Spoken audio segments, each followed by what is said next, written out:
Hey everyone, I'm Allison Morris. You're watching NBC News Now. The weekend is almost here, but the workday far from over in our nation's capital. The vote-a-rama on COVID relief happening right now on the Senate floor, but senators are still debating amendments and other possible changes, so the final vote on that $1.9 trillion package may not happen before the weekend. President Biden, meanwhile, hosting a roundtable at the White House this afternoon, meeting with 3 people who will benefit from the stimulus checks in his American Rescue Plan. The president saying this bill will help millions of struggling Americans. People in the country are hurting right now with less than 2 weeks from enhanced unemployment checks being cut out. And 7 million kids don't have enough food. 13 million people are behind in their rent. And the American Rescue Plan, I believe, and according to the polling data, the vast majority of Americans believe is essential to giving them some help. President Biden reminding Americans of the long road to recovery, meeting with Treasury Secretary Janet Yellen today, saying we urgently need his COVID relief bill to get the economy back on track. Here's NBC News White House correspondent Mike Memoli. Well, Allison, President Biden on Friday trying to use the jobs numbers and his bully pulpit to put a little wind in the sails of that $1.9 trillion COVID relief plan as it navigates those choppy seas of a Senate vote-a-rama, saying that now is not the time for taking 2 steps forward and 1 step back. Take a listen to what he said after a meeting with his top economic advisors earlier today. Today's jobs report shows that the American Rescue Plan is urgently needed in our view. Our economy still has 9.5 million fewer jobs than it had this time last year. And at that rate, it would take 2 years to get us back on track. We have 1 million fewer educators, 1 million fewer educators than we did this time last year. We've lost 400,000 small businesses.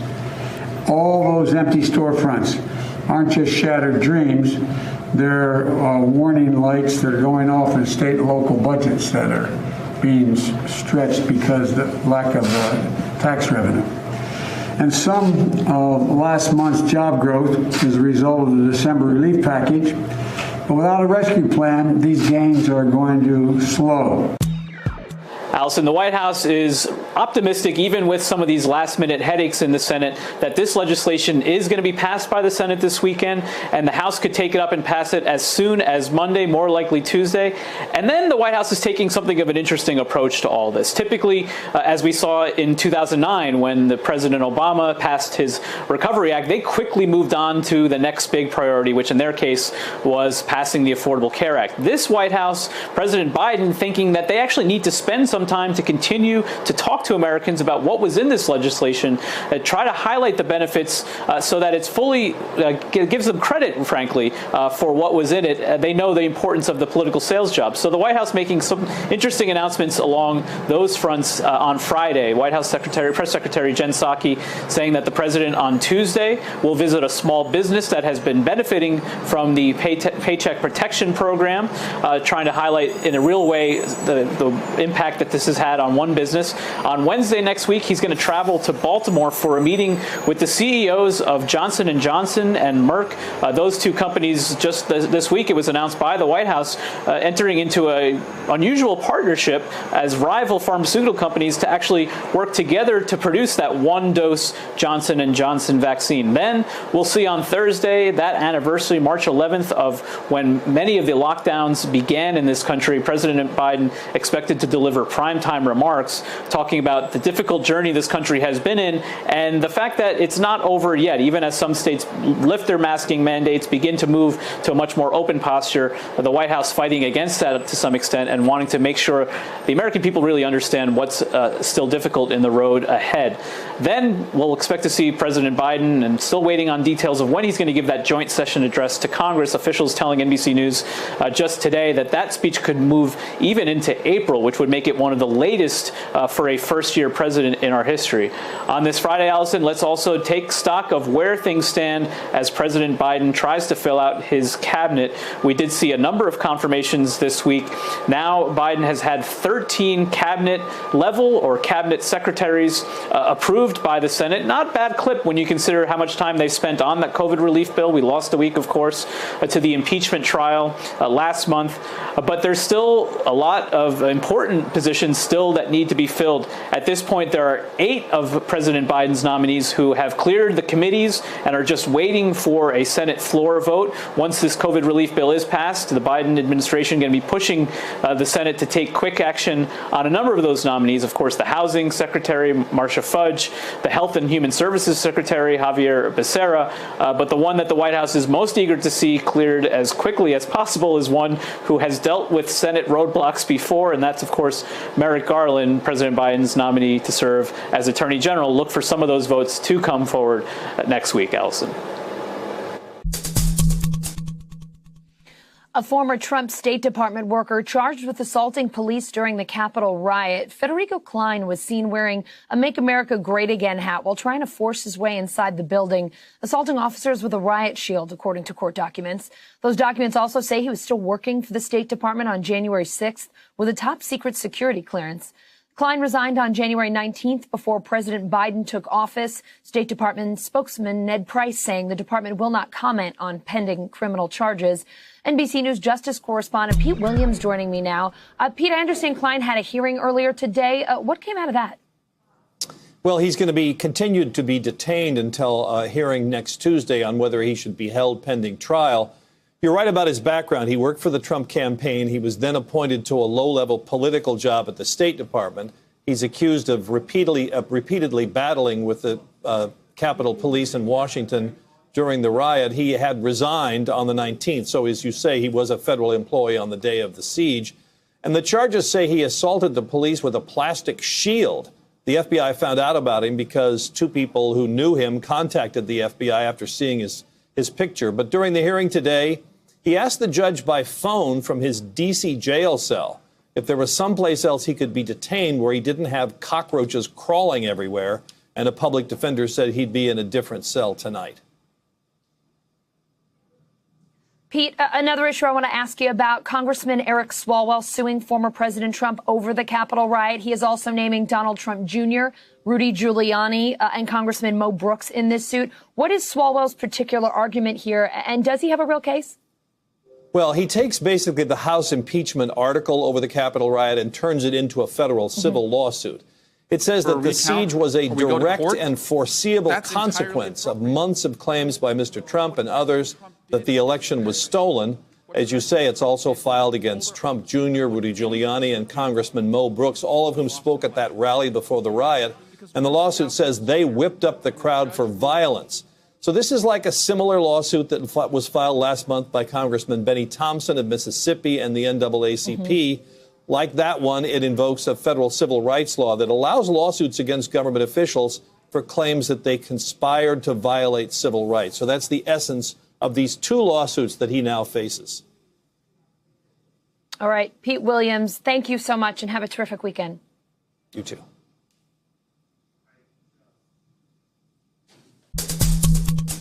Capitol Hill staffers not only survived the January 6th riots, but many of them had to clean up the mess left behind. NBC News reporter Julie Sirkin talked to some of those staffers about the trauma they have been dealing with since that violent day.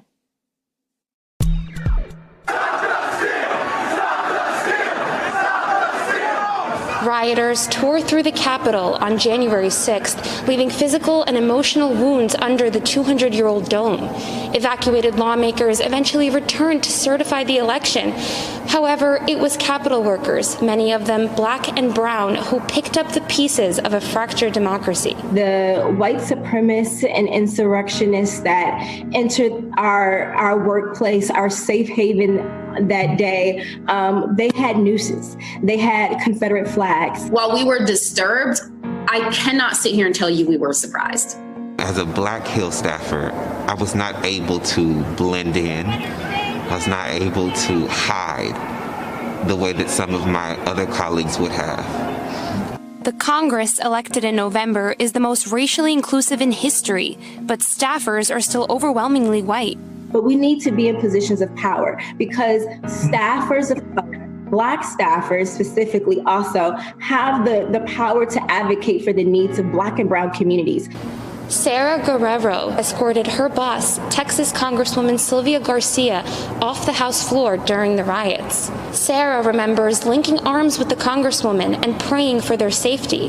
And in the moment, to me, it was just so instinctual. In Hispanic culture, you'll do that with your family. When you're with your mom or with your aunt or with, a loved one, you want to take care of them. And so I was talking to her about it, and she was like, Sarah, that's so cultural. Like, that's very ours to do that. Now, reality setting in, those in positions of power ensuring their staff deal with the long-term trauma. Look, I'm not worried about you today or tomorrow or next week. I'm worried about you in a month, in 2 months, in 6 months, the rest of your career. Like, you need to talk to somebody. And so the resources that have been made available to staff have been really, really helpful. During hearings examining the riots, officials focusing on the mental health impact, dozens of custodians cleaning up the mess hours after fearing for their lives. We don't talk about them and the harm they suffered often enough. One janitorial worker recounted how he was so scared that he had to hide in a closet during the attack. He said, quote, "I was all by myself. I didn't know what was going on." Some of the custodial workers, they may be afraid to speak up just because they don't know what we're after. If they can't, I will. Despite efforts to ensure that another attack doesn't take place again, personal relationships have suffered in the Capitol. Trust lost in one another as partisanship grows. At this current moment, I choose not to be in communication with my previous friends that occupy positions on the other side of the aisle. And I don't see how they live with themselves, to be quite honest with you. We reached out to Capitol police officers and custodial workers, as well as some GOP Black and Brown staffers, to get their take, but none agreed to be interviewed. 2 months after the insurrection, Black and Brown staffers on Capitol Hill that we spoke to are focused on taking care of each other and working to prevent another day like January 6th. The late Congressman John Lewis said something that resonated with me when I was an intern. He said, "If not us, then who? And if not now, then when?" And then that's a guiding principle for me.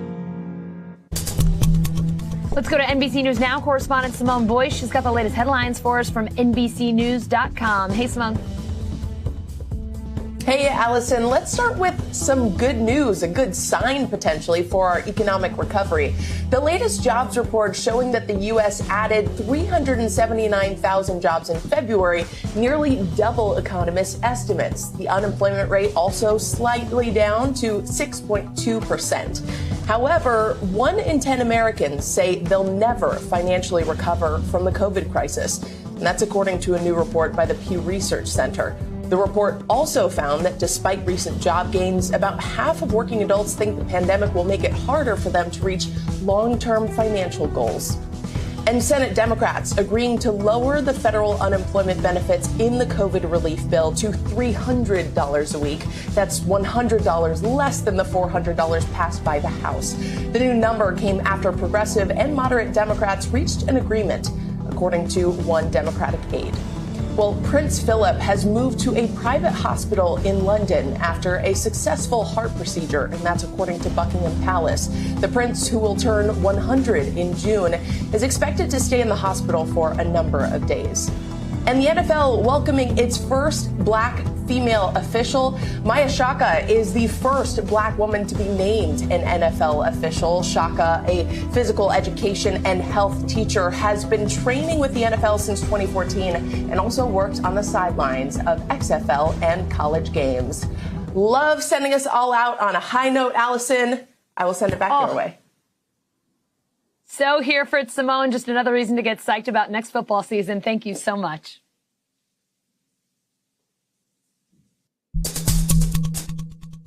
Headaches, dizziness, nausea. COVID long haulers are desperately looking for treatment to get rid of those lingering symptoms. One woman even moving closer to a treatment center.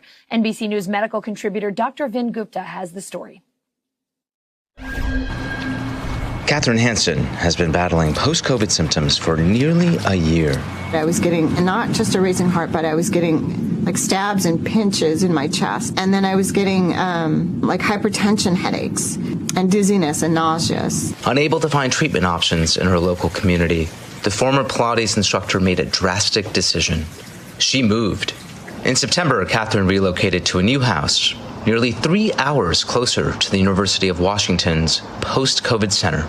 Is it true that you moved specifically to get treatment for long COVID? Yes, I did move specifically so I had access to a long COVID center and doctors that were knowledgeable and had experience with COVID patients. Dr. Aaron Bonnell is co-director of the Seattle-based clinic. He says there's a national shortage when it comes to post-COVID care. The numbers of patients are staggering, so I think it will take a while for the medical system to adjust and build the capacity to help everyone. Studies indicate up to 30% of COVID patients, including those never hospitalized, experience some post-infection symptoms for a period of months, meaning millions of Americans could experience prolonged heart, lung, and neurological issues. But nationwide, there are just a few dozen official post-COVID clinics to treat patients. New York's Mount Sinai Post-COVID Center is one of them. And clinic coordinator Desiree Bremer showed us just how high demand for treatment is. You have 283 new messages. Hundreds of messages from patients seeking coveted appointments come in each day. Many of my patients are so desperate to get care that they actually drive 5 to 6 hours, and some even get on a private jet plane. There's patients who we see who have traveled here from Florida, who have traveled here from Texas, who have traveled here from various other areas where there aren't these centers yet. Back in Seattle, Catherine says she's grateful to only be a short drive from post-COVID care now.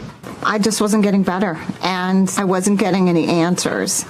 I needed to get here, and I needed to see doctors that really understood what was going on. Her body still hasn't recovered, but now she has some peace of mind.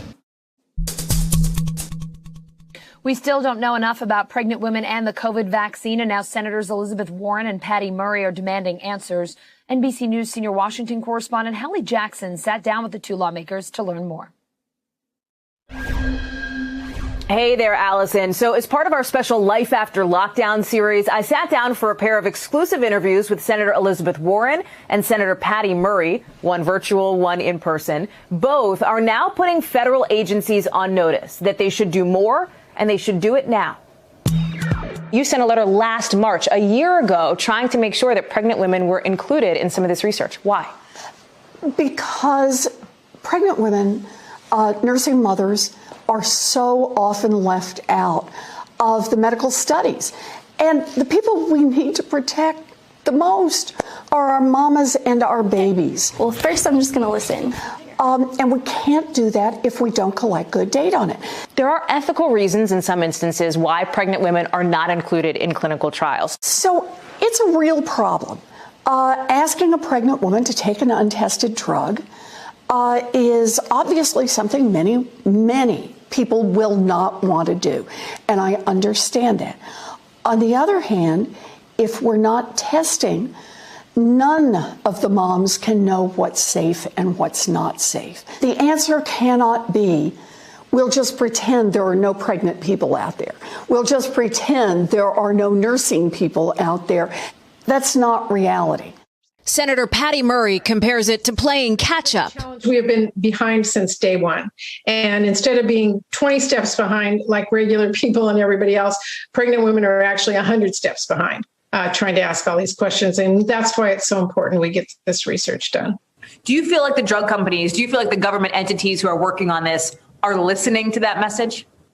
Well, I think they fail to think of it unless we yell. So I've been yelling. Some research has begun. Just recently, Pfizer started to enroll pregnant women in clinical trials, and Johnson & Johnson is announcing plans to do the same. But lawmakers like Senator Warren want federal agencies to do more quickly. We need a CDC that recognizes the problem and then puts real resources into solving it. Do you think they've done that so far or not? Not so far. And now's the time for them to step up and do this. What do you say to somebody who says, boy, Senator Warren, the CDC sure has enough on their plate right now? You bet they do. Because the CDC's job is to keep us all safe, not to cut out any group. Senator Murray agrees. Well, I do know they're overwhelmed. Everybody's asking questions from their own perspective. And no, they've got more work to do to get information out there, especially to physicians and to women themselves. And that takes a lot of work, and it takes proactive steps. What are the next steps? Part of this is whenever you ask a question, the person who hears it is reminded, I better move this up in terms of paying some attention. And that's what both Senator Murray and I are pushing for right now. Move this up on your agenda. The CDC, in a statement, says it takes this issue very seriously and understands pregnant people may be concerned about the health of their babies right now, pointing out they, for example, collect data from health departments and are working with outside researchers to understand the impact of COVID on pregnant women. And by the way, overnight, they've actually launched a new online resource highlighting numbers and information and how to enroll in the VSafe Vaccine Pregnancy Registry to get more information about this. The FDA says it has taken steps to incentivize and encourage the inclusion of pregnant and lactating women in the development of therapeutics and vaccines, and strongly supports including pregnant women in vaccine clinical studies. Allison, back to you. It may seem tempting in the face of all of this progress to try to rush back to normalcy as if the virus is in the rearview mirror. It's not. Now, years of watching football on TV has shown me that it's better to spike the football once you're safely in the end zone, not after you've made a couple of completions. Joining me now, Dr. Richard Besser, former acting CDC director and president and CEO of the Robert Wood Johnson Foundation, which was started by one of the founders of Johnson & Johnson. Dr. Besser, White House senior COVID advisor Andy Slavitt, making that football analogy without mentioning states like Mississippi or Texas, which are both lifting COVID restrictions. What do you think of what these states are doing? Well, it's the first I've heard the spiking the football analogy being used, but I think his point is a really important one, that it's far too soon to declare victory over this. You know, there are so many promising signs, the number of decreasing hospitalizations and deaths, the number of decreasing cases, but we've leveled off at around 60,000 to 70,000 cases a day and 2,000 deaths a day. And that means that this virus is still causing a lot of harm. And so until the population is fully vaccinated and until these numbers go much lower, it's too soon to take away one of the tools that's been shown to be most effective, and that's wearing masks. You know, Allison, if it were simply an individual decision that I'm willing to take that risk, I would still think it wasn't a good decision, but I would leave it to the individual. But when an individual decides not to wear a mask and goes out in the community, they're not just putting themselves at risk, they're putting at risk people who are going to work every day, keeping society going, people who don't have a choice to go to work as to whether to stay home or go to work. And that's just not fair. You know, this is the one thing we can do for each other that's been shown to be effective, and that's wearing masks. So let's talk about Connecticut. That state will be opening 100%, but keeping the mask mandate in place. Your thoughts on that? Is that a better move or still just a little bit too much too soon? I'm concerned it's too much too soon. The CDC had a report out today that was looking at the impact of wearing masks and the impact of opening restaurants. And what they found, as you would expect, is that when states put in mask mandates, the number of cases, hospitalizations, and deaths went down. And when states opened up restaurants and increased the numbers of people who go to restaurants, then they saw, following that, an increase in cases. So I would be very careful here and be very cautious in terms of opening up. It's just a matter of a few more months before there's enough vaccine for everyone who wants to be vaccinated. And then things can change. You know, I'll feel much better if those numbers start to tick down again and don't hang out where they are right now, because the level right now is the same level that we had last summer when we all got concerned and states put the restrictions in to begin with. So to think about removing them at the same threshold, it just doesn't make a lot of sense. All right, so let's talk more about this indoor dining situation. You mentioned that CDC study out today linking dining at restaurants to an increase in COVID cases. NBC's Kristen Welker asked CDC Director Dr. Rochelle Walensky about that at today's White House briefing. Here's what Dr. Walensky said. We have demonstrated that masks work. We have demonstrated that in-person dining, this is not the first report that demonstrates the impact of in-person dining and how cases and deaths will follow after in-person dining. So, Dr. Besser, it is clear you don't think it's time to be eating inside right now, but a lot of people might wonder, okay, so when will it be okay? Is it just too early to kind of make that determination? Well, I think a lot of it comes down to vaccine, and I'm encouraged by the projections that by the end of May, there's going to be enough vaccine for everyone who wants to be vaccinated. I have an appointment coming up, and I can't wait to get vaccinated because it's going to be, for me, just in terms of my mental well-being, it's going to be terrific. Sure. But it's a few months before there's enough vaccine for everyone who wants it, and at that point, I think we can be looking at easing up a lot of these restrictions. Think about the people who are working in restaurants and working in bars, and the risk that they are subjected to if they're in a crowded situation with people who aren't wearing masks. They may be low risk, but they could be living in a household where people are at higher risk. So let's get everyone vaccinated before we start to do things that have been shown to increase transmission. Dr. Besser, I completely understand how you feel. My mother just became fully vaccinated yesterday, is nowhere near going to an indoor restaurant, but told me she just feels like she has a security blanket that she did not have before. I swear she would throw a party if she could, if it was safe. But I understand that feeling of just wanting to have that appointment, to know that you have that layer. Let's talk a little bit more, if you don't mind, about what it might be safe to do once you're fully vaccinated. We are expecting guidelines from the CDC on this. But in the meantime, here's what Dr. Walensky said. I know there have been many questions about when CDC is going to release its guidance for fully vaccinated persons and activities they can resume. These are complex issues, and the science is rapidly evolving. CDC is working to assure that the communication we release on this guidance are clear and that the American public can act on them. So we are expecting those guidelines to say that fully vaccinated people can perhaps hang out inside, unmasked, with a small group of other people who are fully vaccinated as well.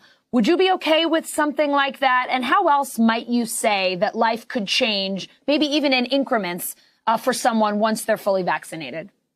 Yeah, I hope these guidelines come soon, because hearing you talk about your mother getting vaccinated, wanting to throw a party.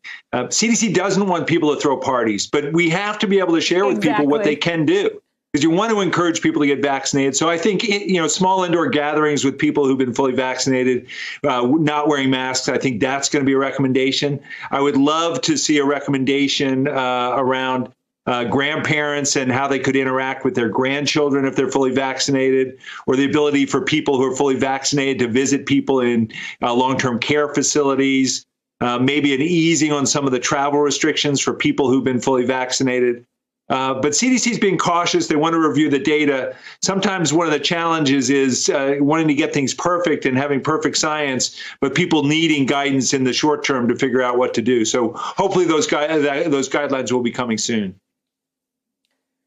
Let me be very clear as well that metaphorically, my mother would like to throw a party so she doesn't kill me for describing how she feels inaccurately, because she is about as careful as they come. But I know she's jumping up and down all by herself at home, because it just is such an exciting thing. And I know so many people are looking forward to that moment. Dr. Besser, we have to talk about something else, though. For a lot of Americans, this pandemic has been a really tough financial period. You wrote an op-ed for The Hill saying that COVID recovery requires addressing economic inequities, arguing economic, physical, mental health are all intertwined. Could you tell us more about that link and about your piece here? Yeah, you and I have talked about this before. If you look at how this pandemic has played out over the past year, the pandemic has hit a certain community. It's hit every community, but it's hit certain communities the hardest. It's hit Black, Latino, Native American communities, lower income individuals, and a lot comes down to economics. Who is working in jobs that are less likely to provide sick leave and family medical leave? Who has to go to work to ensure that they're able to pay the rent and put food on the table? These are economic issues and issues that can't be separated out from the health issues. And I worry that at times there's a willingness to say, okay, we'll provide treatment to people. We'll make sure tests are free, but we're not going to give people the resources, the economic resources they need to be able to protect themselves, their families and communities. So in this piece, I'm calling for a lot of policy work on the side of Congress. One is in the short term, putting money in people's pockets, extending eviction protections and mortgage foreclosure protections, making sure that there's an expansion in the number of people who have sick leave and family medical leave, and increasing on insurance benefits. And then moving forward, we need everyone in America to have healthcare insurance that provides comprehensive, high-quality healthcare. You know, there were 28 million people at the beginning of the pandemic without health insurance, and that number's gone up because of job loss. You know, as the wealthiest nation on this planet, we need to provide better for everyone in our country. And that's where I was talking about the links between health and economics. Yeah. Dr. Besser, it's just such an important point. As the wealthiest nation, we can do better. Thank you so much. It's always wonderful to have you on, and we'll see you again real soon. Thanks, Allison. Have a great weekend. You too. Vaccines aren't the only game changers in the fight against COVID. There are big advancements in treatment, too. NBC News investigative and consumer correspondent Vicky Nguyen shows us how these treatments can change and even save lives. They're called monoclonal antibodies, proteins made in a lab to combat coronavirus. When they're injected into a patient who's sick with COVID-19, they can help that person recover within a day or two. But doctors say the problem is not enough people know this treatment is available. This evening, one family's urgent message and an exclusive look inside one of these infusion centers where this treatment is now available.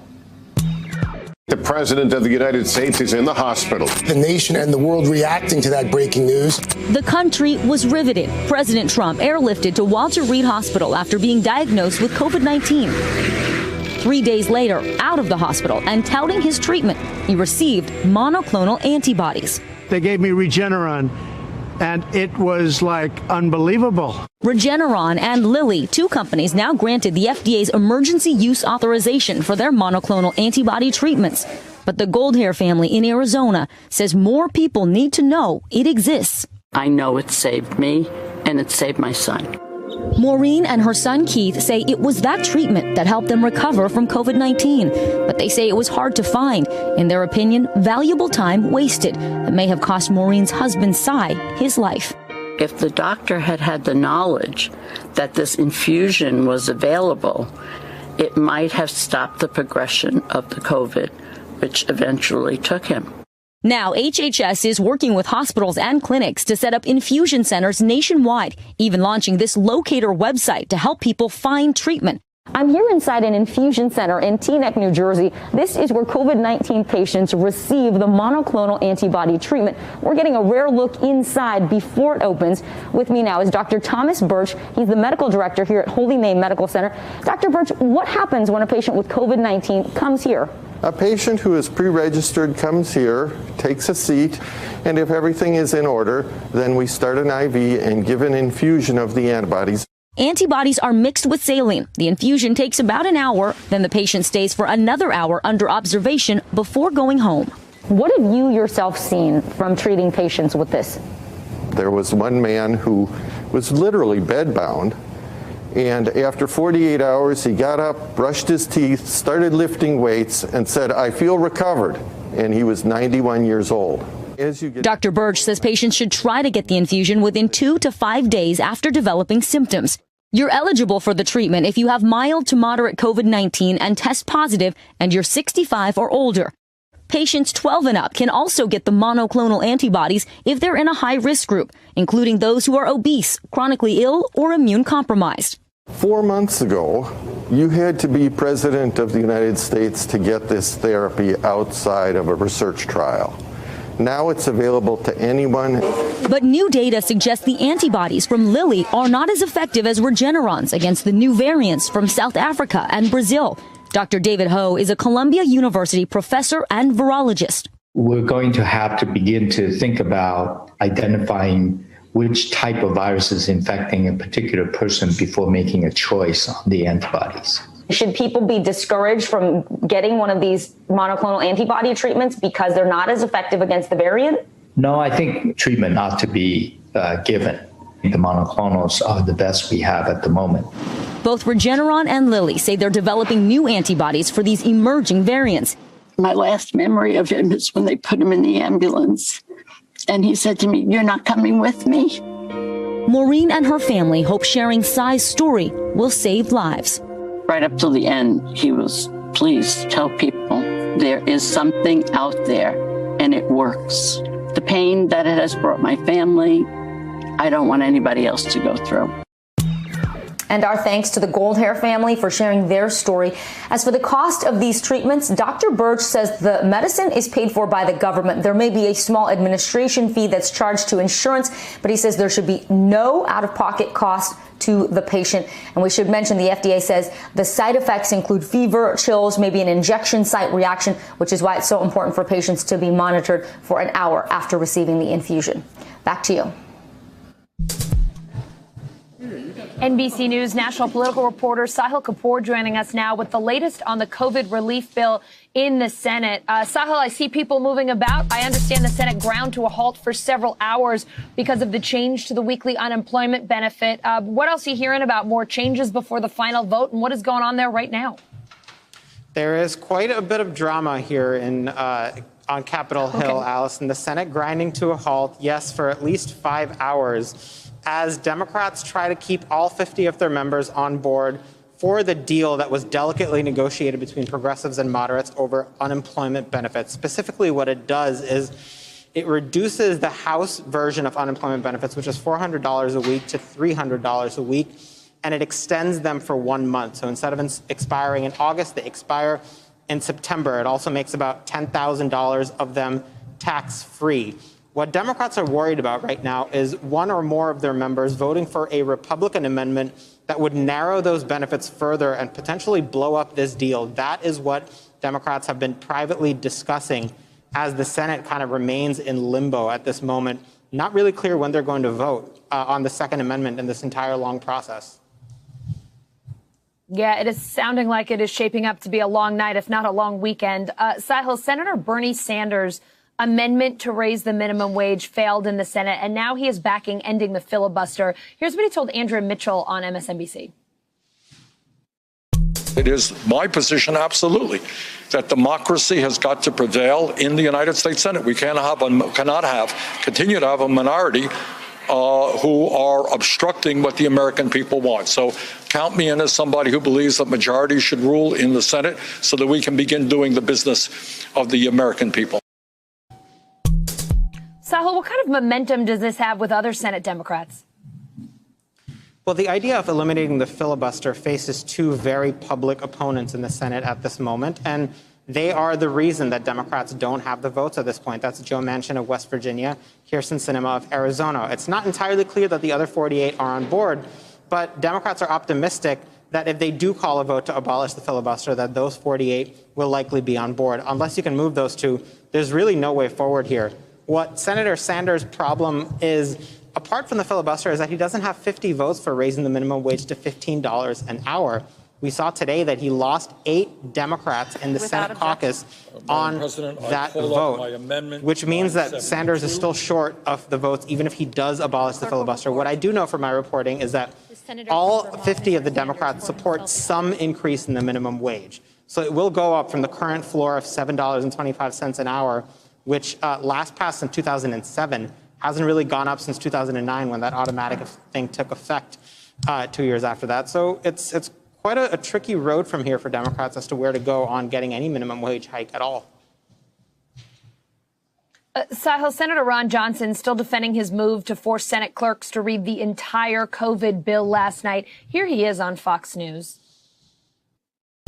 Had I not forced that 11-hour reading, and I sat on the floor of the Senate, I listened to the entire 11 hours, what we would have been doing is we would have gone to Votorama last night, no time to read the bill, no time to really prepare decent amendments, probably be over by now, and that $1.9 trillion would have already been passed. That reading, as the senator said there, took almost 11 hours. So what is the strategy from Senate Republicans here other than delaying the vote? Well, that strategy was mostly to delay the vote. That's what Ron Johnson was trying to do. It was, in the words of his critics, it was a stunt. In his view, it was an attempt to make sure every senator had become familiar with what was actually in the bill. This bill has been the product of weeks of negotiations between Democrats. Republicans had largely been left out of the process after they rejected the $1.9 trillion price tag. But from here on, Allison, the Republican strategy is to come up with some amendments that narrow the scope of this bill that they can try to win some Democrats on. If a single Democrat supports a Republican amendment and all the Republicans stay on board, they could change this bill and make life pretty complicated for Senator Chuck Schumer. All right, Sahil Kapoor, with what looks to be a long weekend, at the very least, a long Friday night on Capitol Hill. Thank you so much. Thank you. The Minnesota Attorney General may try to reinstate a third-degree murder charge against Derek Chauvin, the former police officer accused in the killing of George Floyd. Today's appeals court ruling could delay Chauvin's trial, set to start next week. Now, ahead of that trial, and also in the wake of the House passing the George Floyd Justice in Policing Act, NBC News correspondent Gabe Gutierrez spoke with Floyd's brother and the family's attorney.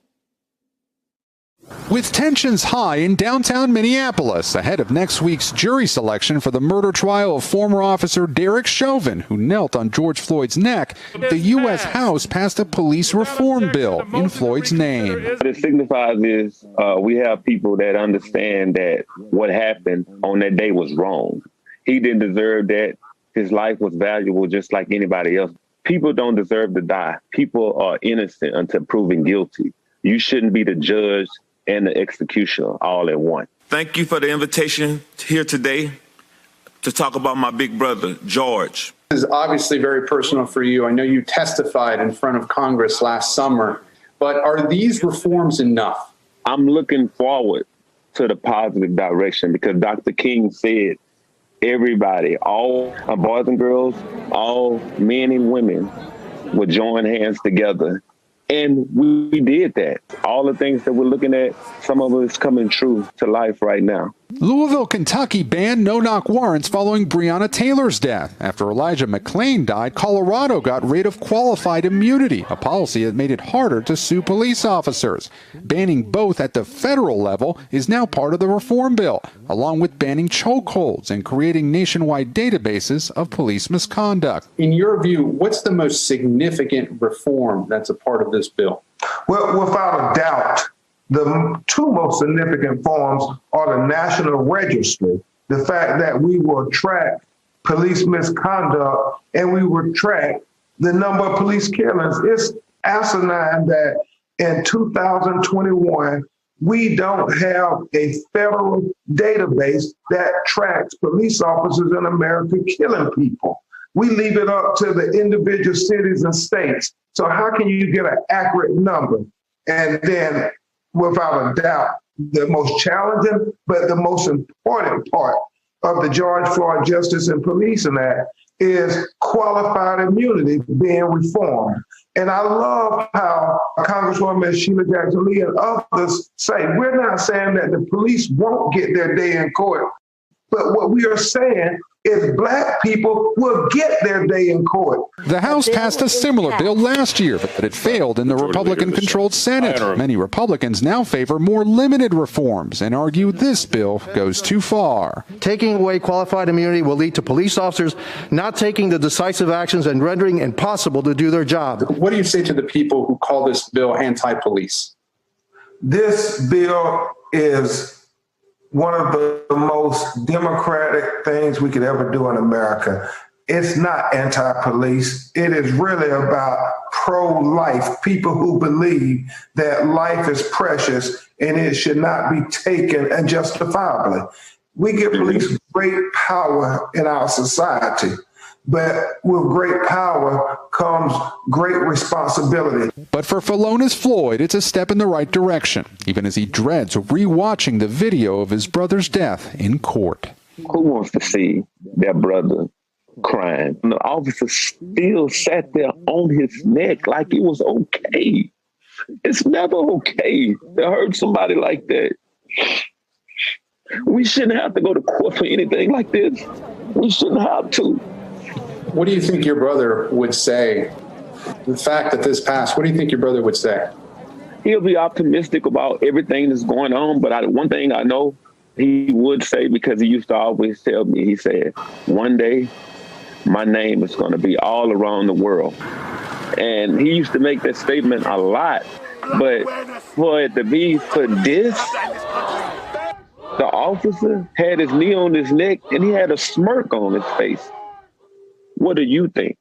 What do you think that officer deserves? What do you think about this reform bill?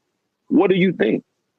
Chauvin's attorney has declined to comment ahead of the trial, but he said previously in court filings that Floyd endangered officers by resisting arrest. It is the conversation the world has been waiting for. Oprah's interview this weekend with Prince Harry and Meghan Markle. NBC News senior international correspondent Keir Simmons is at Buckingham Palace with more on how the royals are getting ready for it. Buckingham Palace only learnt this morning that this new part of the Oprah interview would be released today. The controversy now comparable, one royal historian tells us, to some of the biggest royal crises of the 20th century. And that's before the full interview has even been broadcast. Buckingham Palace bracing for Sunday's interview. Were you silent or were you silenced? How will the palace be viewing all this? The palace is very worried about all of this. It didn't want all-out war. It seems to have it now. It regards the Oprah Winfrey interview as the nuclear option. Reports say the interview has been sold to broadcasters around the world, from Ireland to Israel, Australia and Canada. It airs in the US overnight in the UK and will be broadcast on UK television Monday evening, so the Queen and royal officials may not see it until Monday. Britain's front pages and news broadcasts offering a daily diet of headlines. Meghan versus what she calls the firm. The escalating and very public clash began on February 15th when Harry and Meghan announced the Oprah interview. 4 days later, Buckingham Palace announced the couple had exited as working royals forever and took away their patronages. Then on Monday this week, the first glimpse of them talking to Oprah. You've said some pretty shocking things here. By Tuesday night, a bombshell report claiming Meghan faced bullying complaints in 2018. In another quote from her interview, Meghan accused palace officials of perpetuating falsehoods. Harry and Meghan's spokesperson has branded the bullying claims a calculated smear. We haven't seen anything quite like the bullying investigation undertaken essentially of members of the royal family before. You really have to go back for this kind of level of drama to the death of Princess Diana and even the abdication crisis. It's that serious? Historically, it's very, very serious, this. Amid the crisis, the Queen has been given 2 new corgis. Her love of pets is legendary, and perhaps a sign of the Queen adhering to that British mantra, keep calm and carry on. Today, Kensington Palace released a picture of William and Kate taking part in a charity Zoom. The unmistakable message, we're rising above all this. Of course, in reality, the fuel for some of this is this terrible falling out between William and Harry. The problem for Buckingham Palace, where does it all end? Alison? Digital collectibles known as NFTs exploding in popularity. That stands for non-fungible token. But what is an NFT and why are they so valuable right now? NBC News technology correspondent Jake Ward explains. It used to be standard to experience nature by bringing the bodies of animals back with us. And still today, we would never go on safari without a camera. There is something about humans, at least in our capitalist economy, that makes us want to own what we find beautiful. Now, in a digital world, we have invented a way of owning digital art. NFTs, or non-fungible tokens, are strings of code linked to a digital file, like a video or a still image or a piece of music. Each NFT is unique and serves as proof of ownership. Think of it like owning a print of a photograph, like 1 out of 20. Now, of course, that print could be replicated, but the original is worth more than a poster. This technology, NFT, helps create scarcity in the digital realm. There's just been no way to kind of prove the ownership, the authenticity. Jimmy Simmons makes digital art, or he makes machine learning systems that make the art, and he chooses the best snippets that result. You can see this piece anytime online, but owning the NFT costs $800 in cryptocurrency. Now, in this market, that is a bargain. An NFT-certified version of this GIF sold in February for more than $500,000. Digital sports collectibles are now a thing. NFT-certified clips of NBA games are being bought and sold. This LeBron James highlight went for more than $200,000. Gaming companies are selling virtual goods this way. This Formula One car, entirely virtual, fetched more than $100,000 in 2019. And even real-world art markets are selling NFTs. Christie's is now auctioning work by the artist Beeple, who fetched more than $6 million for a piece in February. The current bid on his work? $3.5 million. Now, if it feels like a bubble, you are not alone in thinking that. But this technology may also have a life-altering effect on artists. Justin Blau, an American DJ and producer, looked through his books for us. He says that selling NFTs recently brought in as much as his prior decade of touring. Touring, which is the main source of my income, over the past 10 years is about 12.4 million. You're looking at, 12.8 of art in the past 4 months. And NFTs can continue to pay artists in the future. Every time that transaction or that token is traded, I will get 10% of the profits. That's very interesting because it's, Picasso never got a cut of onward auctions of his work, but you will get a cut of every forthcoming sale of the same piece of work. Yes, it's beautiful. It's a new frontier. It's a new business relationship. It's a new contract.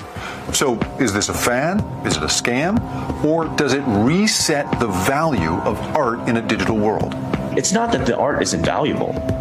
It's that society has trained us into thinking it's free because of platforms that want to get advertising dollars, that are using the art to monetize themselves. But the art itself and ownership of that art creates immense value in other people's lives. And so this is just a way to capture all that value that middleman platforms have kind of stolen from the artist.